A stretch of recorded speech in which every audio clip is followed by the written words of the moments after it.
নমস্কাৰ বন্ধু বান্ধৱীসকল, মই আজি আপোনালোকলৈ 1986ৰ এটা কাহিনী লৈ আহিছোঁ। বহুত পুৰণা নহয়, কাহিনীটো আপোনালোকে মনোযোগেৰে শুনিব, বহুত ইণ্টাৰেষ্টিং হয়। যিজন ভক্ত ব্যক্তিৰ বিষয়ে মই ক'বলৈ লৈছোঁ সেইজনক আপোনালোকে চিনি পায় নিশ্চয়।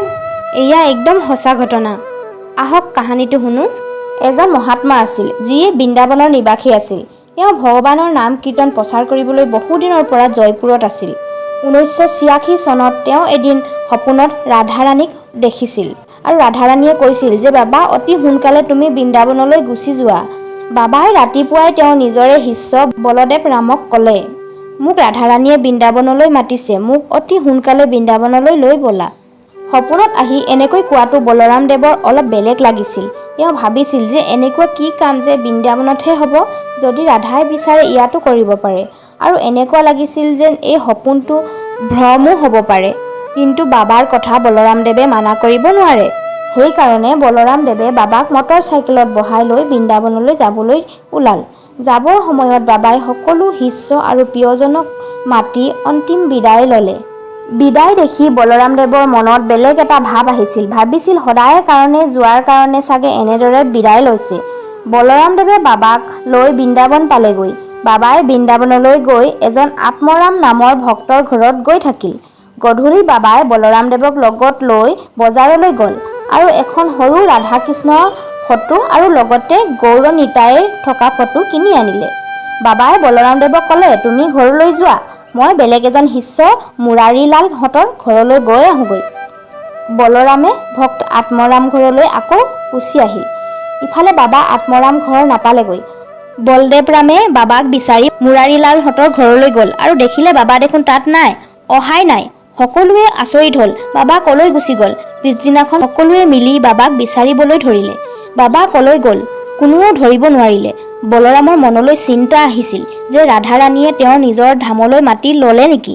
দুদিনৰ পিছত অমৰ উজালা নামৰ বাতৰি কাকতত ছপা হ'ল যে এটা মহাত্মাৰ শৰীৰ নিধিবনৰ ৰংমহলৰ গুফাত পালে।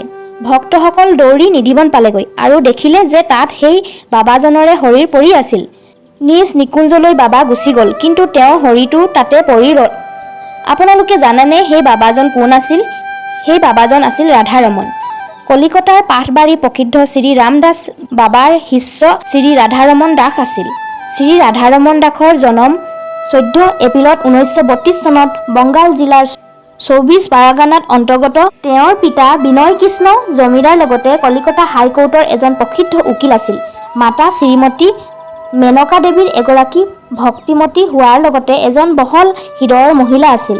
5 বছৰ বয়সতে ৰাধাৰমনক ৰামদাসৰ বাবাৰ ওচৰত দীক্ষা দিছিল। শ্ৰী ৰাধাৰমনৰ সৰুৰে পৰাই ভক্তিভাৱ মনত জাগিছিল। সেই ভাৱ উৎপন্ন হৈছিল মাকৰ পৰা। তেওঁ সদায় একান্ত জেগাত ধ্যান মগ্ন হৈ ঘণ্টা ধৰি বহি থাকিছিল।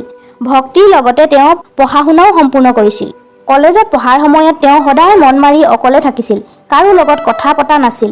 তেওঁ পঢ়াত বহুত চোকা আছিল। কলিকতাৰ বিশ্ববিদ্যালয়ৰ পৰা তেওঁ MA প্ৰথম বিভাগত পাছ কৰিছিল, সোণৰ পদকো জিকিছিল। শ্ৰী ৰাধাৰমন দাসে বিয়া পাতিব নিবিচাৰিছিল। তেওঁৰ ইচ্ছা আছিল বৃন্দাবনলৈ গৈ ভজন কীৰ্তন কৰা, কিন্তু ঘৰৰ মানুহে নামানিছিল। তেওঁৰ জীৱনৰ দুটা ৰাস্তা আছিল, এটা হ'ল সাংসাৰিক বান্ধোনত বান্ধ খাই জীৱন কটোৱা আৰু আনটো হ'ল বৈৰাগী হোৱা। তেওঁ এই দুটাৰ ভিতৰত এটা ৰাস্তা বাচিব লাগিছিল। এদিন কি হ'ল, সপোনত প্ৰভু নিত্যানন্দৰ সন্ন্যাসী ৰূপত দৰ্শন হ'ল। এই সপোনটো দেখি তেওঁ বৈৰাগী জীৱন যাপন কৰিবলৈ পূৰা মন বনাই ল'লে, কিয়নো তেওঁ এনেকুৱা লাগিছিল যেন প্ৰভু নিত্যানন্দই তেওঁক এই সংকেত দিছে। পিছদিনাখন তেওঁ মাতা পিতা আৰু সংসাৰৰ মোহ মায়া এৰি বৃন্দাবন যোৱাৰ নিৰ্ণয় ল'লে। বৃন্দাবনলৈ গৈ তেওঁ ভজন কীৰ্তন কৰিবলৈ ধৰিলে। তাত বহুদিন সাধনা কৰিছিল। মাত্ৰ ভিক্ষা কৰি খাইছিল। কেতিয়াবা ভিক্ষা কৰিবলৈ যোৱা নাছিল, কেতিয়াবা আকৌ শুকান ৰুটি পানীত তিয়াই খাইছিল। বহুদিন এনেকুৱা কৰাৰ কাৰণে তেওঁ পেটত গেষ্ট্ৰিক আলচাৰ হৈ গৈছিল। পেটত বহুত বিষ হ'বলৈ ধৰিলে। বাধ্যত পৰি তেওঁ কলিকতাৰ হস্পিটেললৈ যাব লগা হ'ল। কলিকতাৰ হস্পিটেলত ভৰ্তি হ'ল। 45 দিন ভৰ্তি হৈ থাকিল। তেওঁৰ অৱস্থা দিনক দিনে বেয়া হ'বলৈ ধৰিলে। খোৱা বোৱা একেবাৰে বন্ধ হৈ গ'ল। নাকৰ পাইপৰ দ্বাৰা গাখীৰ খুৱাব লগা হৈছিল। এদিন গধূলি পেটত বহুত জোৰ কৰি বিষাবলৈ ধৰিলে। স্পেচিয়েল ডক্টৰ টীম আহিলে। 4জন ডক্টৰে আহি তেওঁৰ বিষয়ে ইংৰাজীত কথা পাতি আছিল যে আজি ৰাতিৰ ভিতৰত এওঁৰ মৃত্যু হ'ব পাৰে। ৰাধাৰমনে ইংৰাজী বুজি পাইছিল। সেয়াহে তেওঁ সকলো কথা বুজি পালে। বাবাৰ মৃত্যুৰ ভয় নাছিল। বাবাৰ ভয় এই কাৰণেই লাগিছিল যে বৃন্দাবনত মৃত্যু নহয়, কলিকতাৰ হস্পিটেলত মৃত্যু হ'ব। তেওঁ ৰাধাক প্ৰাৰ্থনা কৰিলে যে হে মা, তুমি মোক কিয় এনেকুৱা কৰিছা? মই কি পাপ কৰিলোঁ? তুমি মোক দৰ্শন নিদিয়া, কিন্তু বৃন্দাবনত মৃত্যুটো দিব পাৰা। এইবুলি কান্দি কান্দি জোৰকৈ চিঞৰি তেওঁ বেহুচ হৈ পৰিল। এনেকুৱা ভক্তক ৰাধাৰাণীয়ে এৰিব পাৰে জানো? সেয়া কেতিয়াও হ'ব নোৱাৰে। ৰাধা দৌৰি দৌৰি আহিল, পিছে পিছে কৃষ্ণও আহিল। বাবাক মূৰ্ছিত অৱস্থাত ৰাধা কৃষ্ণই দৰ্শন দিলে। বাবাই ধুন্দুলা চকুৱে দেখিলে ৰাধাই তেওঁৰ সোঁ হাতখন উঠাই মূৰত মোহাৰি দিছে। কৃষ্ণই তেওঁৰ হাতখন পেটত থৈ সুধিলে যে ক'ত বিষাইছে। সেই সময়ত বাবাই একো ক'ব পৰা অৱস্থাত নাছিল, তেওঁ কেৱল চাই আছিল। বিষো একেবাৰে নাইকিয়া হৈ গৈছিল। অলপ পিছত ৰাধা কৃষ্ণ দুয়োজন অন্তৰ্ধান হৈ পৰিল। বাবাই বহি বহি মনত পেলাবলৈ ধৰিলে। তেওঁ ভাবি নাপাইছিল তেওঁ বেহুচ হৈ আছে নে সপোন দেখিছিল নে সঁচাকৈ দেখিছিল। পিছদিনাখন সকলো ডক্তৰ আচৰিত হৈ গ'ল যে কালি মৰিব ধৰা ব্যক্তিজন কেনেকৈ ভাল হ'ল। বাবা একেবাৰে সুস্থ হৈ বৃন্দাবনলৈ গুচি আহিল। বাবা শাৰীৰিকভাৱে ঠিক হৈ গ'ল, কিন্তু তেওঁ ভগৱানৰ প্ৰতি প্ৰেম ৰোগ আৰু বেছি বাঢ়িবলৈ ধৰিলে। তাৰ পিছত বাবাই সকলো কথা আগতীয়াকৈ গম পাইছিল। এবাৰ বাবাই জয়পুৰত এজন ভক্তৰ ঘৰলৈ যাওঁতে গধূলি হৈ গ'ল আৰু ষ্টেচন আহিবলৈ লওঁতে ৰাস্তা পাহৰি গ'ল, হাবিৰ মাজত সোমাই পৰিল। সেই সময়ত এজন ল'ৰা বাবাই দেখা পালে। ল'ৰাটোৱে ক'লে, বাবা আপুনি ষ্টেচন যাব ব'লক, মই থৈ আহোঁ। এনেকৈ কৈ ল'ৰাটোৱে যেনেকৈ বাবাৰ হাতখন ধৰিলে আৰু লগে লগে 1 ছেকেণ্ডৰ ভিতৰতে বলৰামদেৱ আৰু বাবা ষ্টেচন পালেগৈ আৰু তৎক্ষণাত সেই ল'ৰাজন অন্তৰ্ধান হৈ গ'ল।